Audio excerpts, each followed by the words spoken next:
The next talk is going to be a little different. And this is where that weird skepticism stuff comes in. We are going to be talking about stormtroopers, everyone's favorite lamos, but in a very specific sense. And now the word skepticism might sound kind of scary. My God, look at Kenny. I'm scared already. But it really just means kind of taking the tools of science and philosophy and applying them to your daily life and applying them to just about everything. There's a lot of people out there who make a lot of weird claims and try to take your money. And if you've got the right tools in your toolkit, in your mental toolbox, you can try to avoid a lot of that bullshittery. So Craig is going to be talking about anecdotes in the context of stormtroopers. I swear it all makes sense in a second. Craig Foster is the chair of the psychology department at SUNY Cortland, a social psychologist who conducts research on pseudoscience and scientific reasoning. He also manages the Facebook page Sports and Skepticism. And I do believe there's going to be a little bit of sports in this one too. So let's get to it. Mitch, push the button if you would, please. Hello, skeptics and people new to skepticism. My name is Craig Foster. I'm a social psychology professor at SUNY Cortland, and I'm going to talk to you a little bit today about a term that I call anecdote skepticism. And it'll be helpful before we get into that to talk about, well, what is skepticism more broadly? Skepticism is essentially the promotion of science and reason. And some of you might think, that seems kind of odd. Is that something that we really need to promote for humans? And the answer, in my opinion, is an unmitigated yes, absolutely we do. While humans do pretty well with processing information, they have some imperfections, and those imperfections can lead them into beliefs that are just simply unreasonable. There are beliefs that an expert or a scientist might say, look, here's all the reasons that you shouldn't believe in creationism over evolution, but people will still maintain a belief system that keeps this unreasonable belief. Well, how do they get there? They get there in a lot of different ways, but the misuse of anecdotes is one of them. So I absolutely love this topic because it's this nice, neat little area of critical thinking that's actionable. It's just a easy thing to get our arms around. And by examining it, I think we can improve critical thinking by the end of this discussion. In so doing, I might even be able to save you a little money. So I'll show you where. And it should make you a better processor of information and somebody who's less likely to get roped into claims where other people go, you're kind of out there on this one. So with that, let me turn this over to a little presentation that I have. And here, so we have just a title page, Anecdote Skepticism. And I'm going to begin with a question. If you were left with no other choice, would you use a stormtrooper as a bodyguard? Now, if you're like me, your initial reaction might be like, no way. Stormtroopers are pretty worthless. They don't seem to hit very much when they shoot. They get hit by a blaster. They fall down dead immediately, or they're at least unconscious. And no, stormtroopers seem pretty worthless. But then you might think, well, look, if I had to choose between a stormtrooper and nobody, I guess I would pick a stormtrooper. I mean, maybe it gets in the way of a bullet. Maybe it intimidates people and dissuades people from attacking me. Yeah, I guess I would use a stormtrooper if I had to. So here we have, some examples of stormtroopers actually doing something useful at the beginning of A New Hope. But we also recognize stormtroopers really are pretty worthless in the overall story. Like nobody, like in the whole saga of Star Wars, stormtroopers never really determine the outcome. They're not important to the overall narrative. They're just a bunch of window dressing that helps, create fodder for the overall show. And in this way, stormtroopers are very much like anecdotes, right? There's just enough to them to make you feel like they're worthwhile, but then they trick you every time and they can lead you into something that really isn't important in the overall story. So what do I mean by anecdote? Well, the term anecdote just means a story. Like somebody might tell a story about going to Bass Pro Shops and this interesting thing that happened there. Yeah, that's an anecdote. But when we're talking about scientific reasoning or processing evidence, an anecdote is basically a single observation. It's one data point, one observation in a broader sea of observations. So here's an example. A friend says she likes her car. That's an anecdote. A child was vaccinated and then later diagnosed with autism. That's an anecdote. That's a single story. A religious National Football League quarterback won a dramatic playoff game. Also an anecdote, a single observation. Anecdotes are basically the stormtroopers, right? There's hundreds of them. They do something, but they're overall pretty meaningless. Why? Many anecdotes can be destroyed by one carefully controlled research project. These are really the Jedi of the evidence-based world. When people manipulate a situation systematically, and then they measure numerous outcomes, or they observe the real world and they see as one thing changes, does another thing change? A single study can absolutely destroy all these anecdotes. Not all research can be really carefully controlled or perfect. Research does have shortcomings. So I call these the Landos of the evidence-based world. Landos doesn't just refer to Lando Calrissian. I picked that name because I always thought Lando Calrissian was really pretty cool, but really involves any sort of major player that just isn't quite as powerful as a Jedi. So here I have a nice picture and it includes Han Solo. He would be a type of Lando. Now you might ask, well, if carefully controlled research is so much better than research with shortcomings, why don't scientists just make all their research carefully controlled? It's not always possible. Sometimes ethical limitations stop scientists from making research as perfect as they would like it to be. Sometimes research is just simply too expensive. So not all research can be the Jedi of the evidence-based world. But research that has shortcomings, like Lando's, are still really important and a lot more important than anecdotes. Okay, so I'm going to provide a few examples to illustrate this point. And let's begin with the idea that you are considering buying a car and you're considering buying a Lincoln. And you really want a car that's reliable, and your friend happens to own a Lincoln. And you're going to have coffee with your friend the next day. So you think, well, I'm going to ask my friend about her experience with her Lincoln. That makes perfect sense. It would be kind of weird to go buy a Lincoln and never talk to your friend about it. So you sit down and ask your friend, okay, well, I'm thinking about buying a Lincoln. Have you had a good experience with your Lincoln? And given that I'm presuming most people have good experiences with their Lincoln, your friend is probably here. But your friend is possibly there as well, like that your friend has had problems with the Lincoln. So the problem is that your friend's report is just one single case, and it's subject to be highly misleading. And I can illustrate this, pardon me,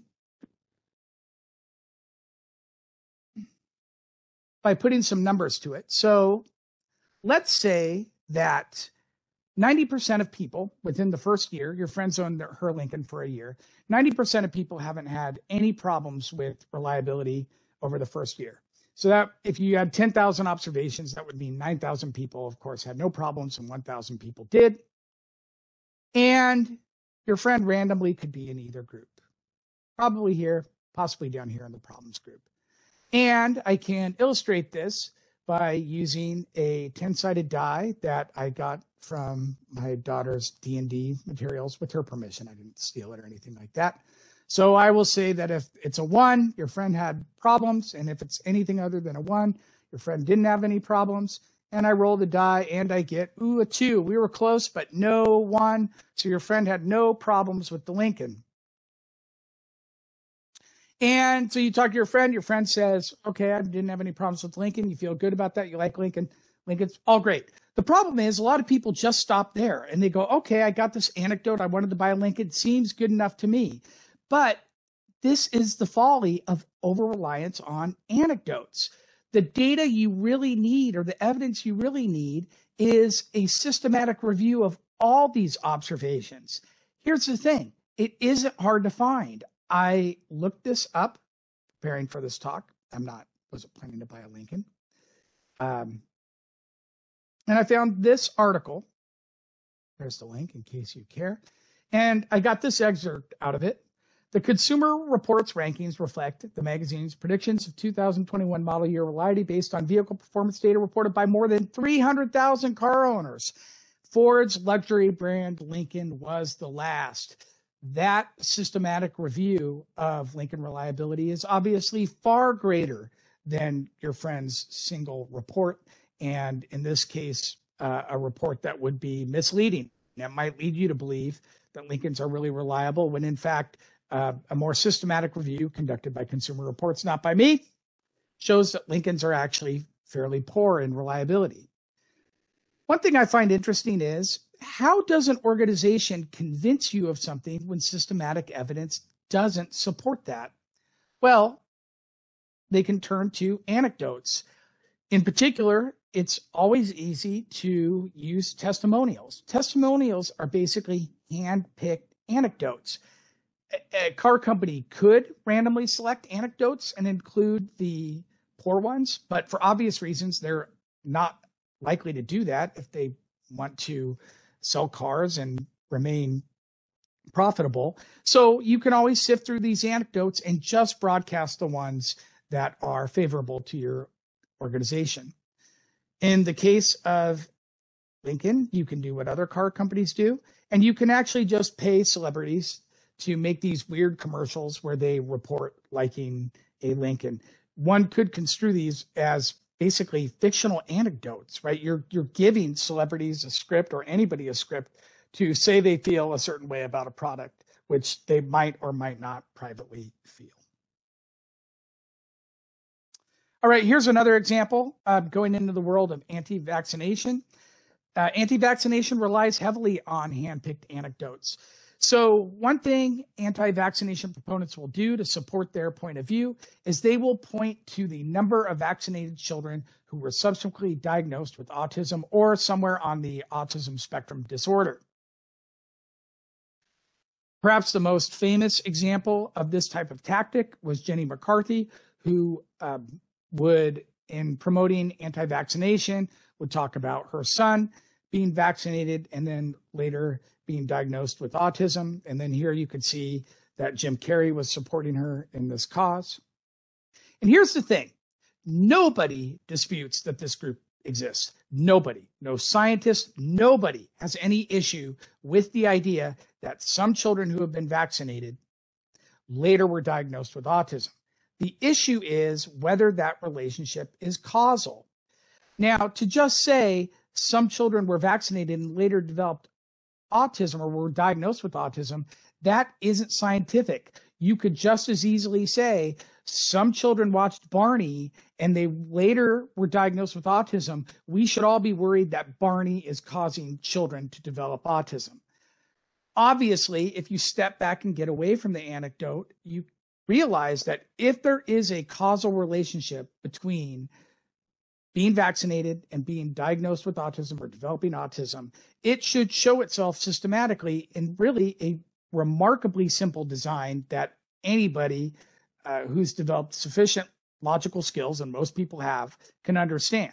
And so here I created this little grid where you have the vaccinated children and how many of them were diagnosed with autism and how many were not diagnosed with autism, and then children that weren't vaccinated and how many were diagnosed with autism and how many weren't diagnosed with autism. So we're no longer now just pointing at the children who were vaccinated and later diagnosed with autism. We're instead looking at systematic observation.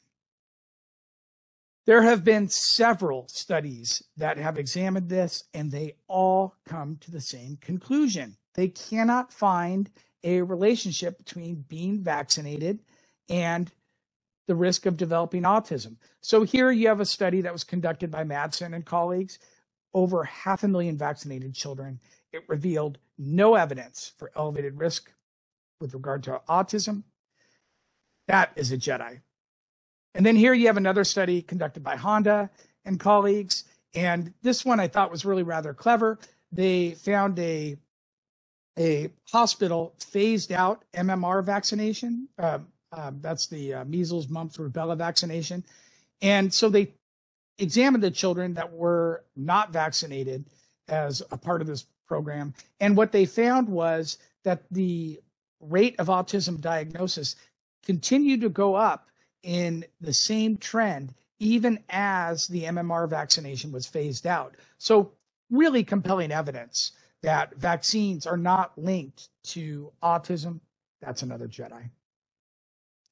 All these studies show the same thing. No relationship between vaccination and autism. The pointing only to the children who are vaccinated and later developed autism, it's not a systematic way of examining evidence. It's misleading. Here's one more. Does God influence sports? Again, we see the tactic of handpicking anecdotes. So here is a piece of evidence that I have seen people use to argue that God is taking time to influence National Football League games. And you can see here, Tim Tebow won a game in overtime on a pass, and the Broncos won. And then here he is Tebowing, which is, he was rather public about his faith, which is fine. But the question here is, okay, well, is this evidence that God influenced the outcome of this game? Well, people will point to this piece of evidence, but they won't use this piece of evidence the same way. So here's Tim Tebow losing a game. You can see there the score is out of reach and Tebow is rather upset. And okay, well, so one piece of evidence for, one piece of evidence against, doesn't seem to me to be very compelling. Here was a recent one. This was a Denmark in the European Championship. They made it to the semifinals. And I read an article talking about this team having destiny on their side. Okay, maybe, but there were 4 teams that made the finals. So you're really picking only the one of those 4 teams that seemed to have played above its expected level. And then I read in the same article that a quarterfinal run was considered entirely reasonable. So I thought, okay, they won one unexpected game and that makes them a team of destiny. That seems like pretty flimsy evidence. They lost that semifinal game to England, by the way. And then here is a college basketball team, and that's Sister Jean. Sister Jean is a supporter of the team. It's a very nice story, and I'm really glad to see Sister Jean have this nice rapport with the players.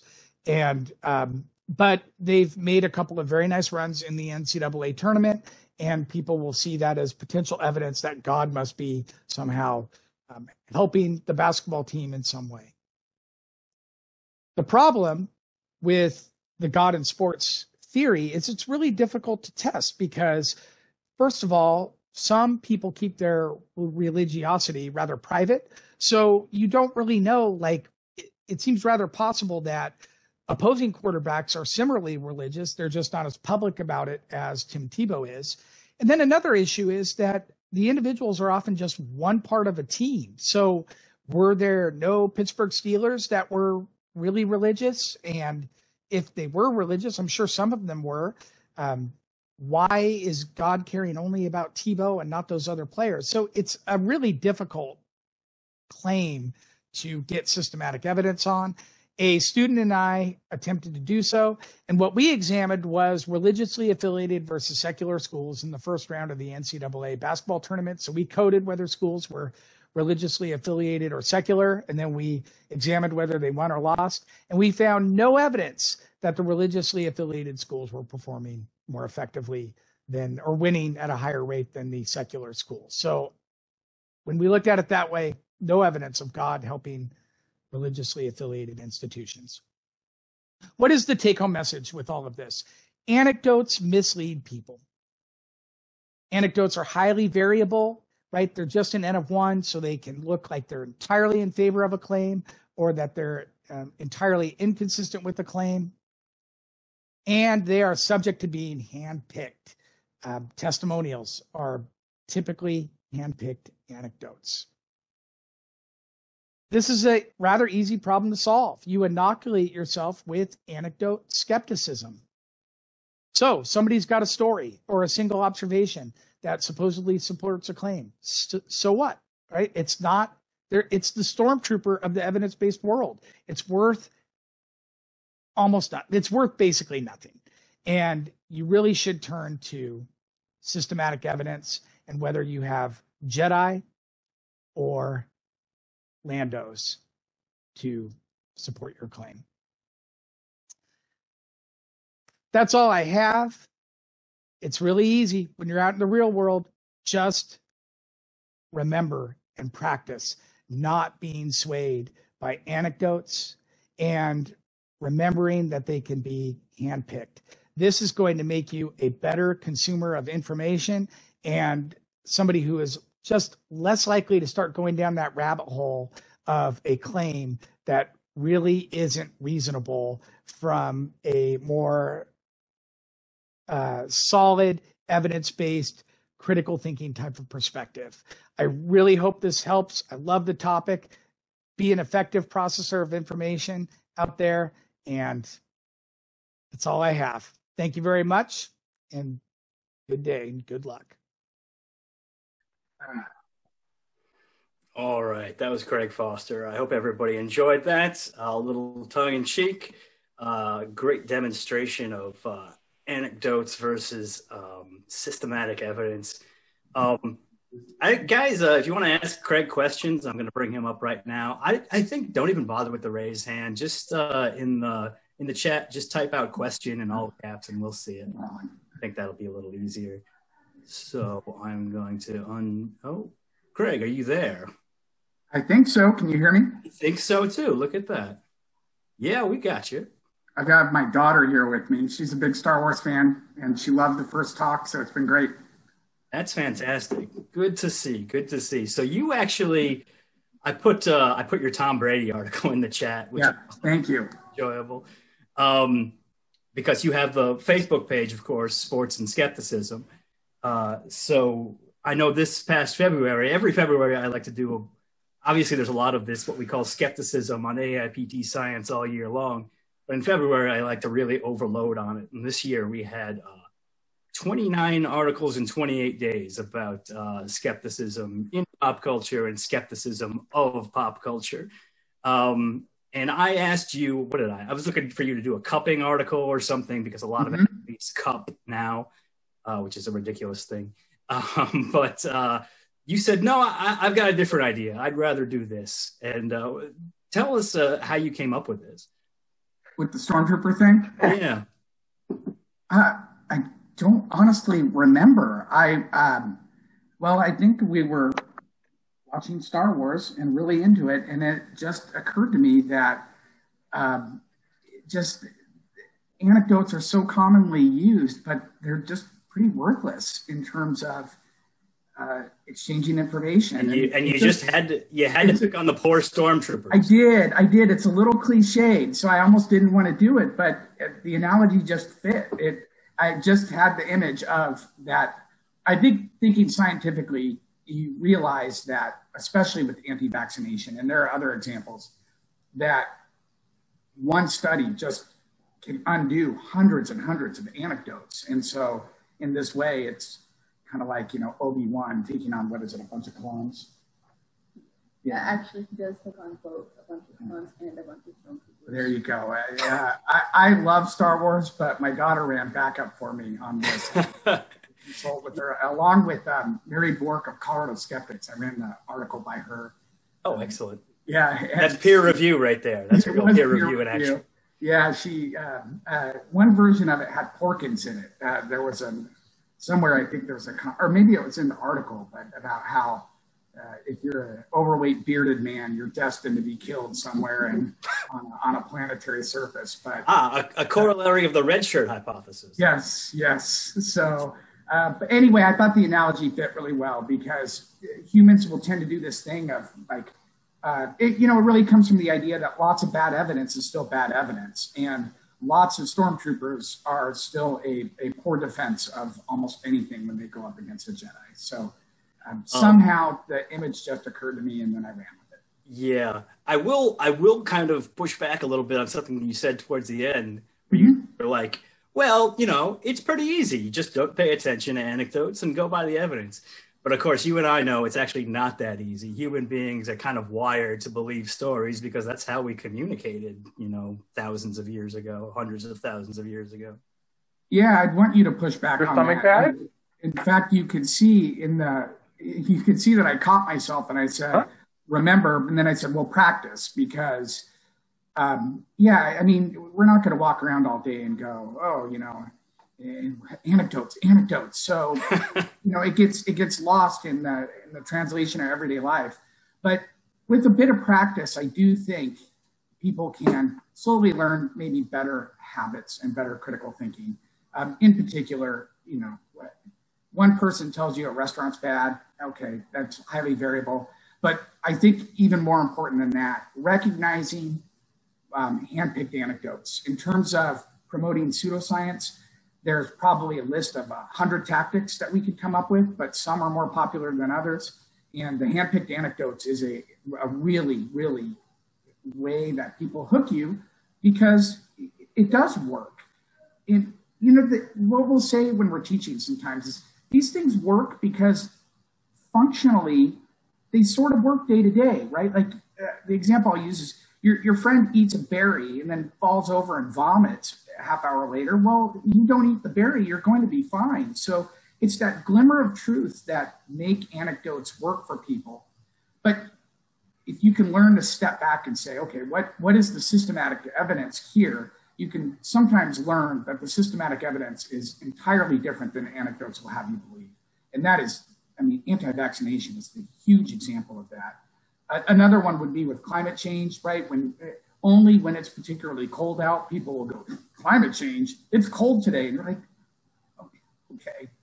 If you want to do a daily report and do that every time it's hot, okay, that's fine. But you're just handpicking at that point. Yeah. All right, we got two questions in the chat. One from Rob Palmer. Did you like the Mandalorian scene with the two stormtroopers not being able to hit a rock a few meters away? Yes, I did.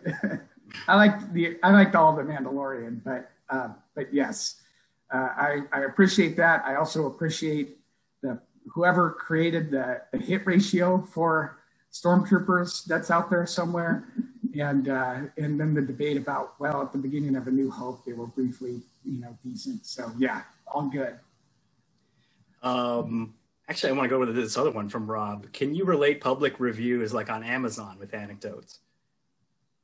Oh, absolutely.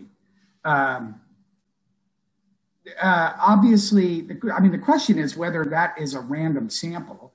It won't be. It'll be a self-selected sample to begin with. So you're probably going to get more extreme reviews, positive and negative.